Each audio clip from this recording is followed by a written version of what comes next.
from 1781 to 1783. This was the site of a prisoner of war camp.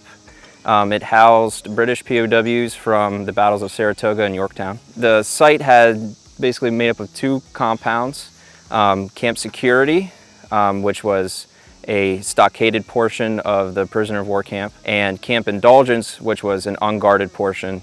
We know from historic documents that Camp Indulgence is about 200 yards away from Camp Security, so we know where Camp Indulgence is. And so we're going off these historic accounts to try and find the stockaded portion of the Camp Security. So we are excavating a trench in order to test some geophysical anomalies. And we try to excavate in layers of stratigraphic sequence. The stockade trench, in order to build it, they would have had to cut into those sea soils and backfilled it.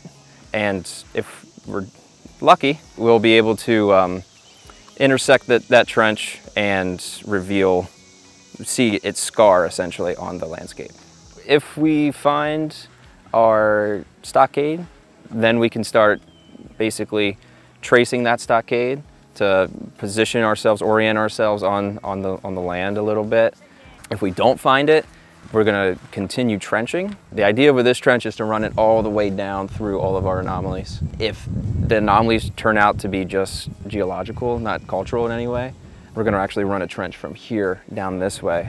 When we did our surface collection, we found there was an interesting sort of grouping of artifacts that went down through here, so we're going to sort of investigate that with our trenching. Most of the artifacts out here that we were finding are sort of your 19th century sort of farm refuse. We're also getting a lot of native artifacts, and there's really high quality local quartz out here for stone tool making. And we have a little bit of residue of our 18th century. It's not very much out here. We have things like buttons, military buttons, some coins, things along those lines we have, but in smaller numbers.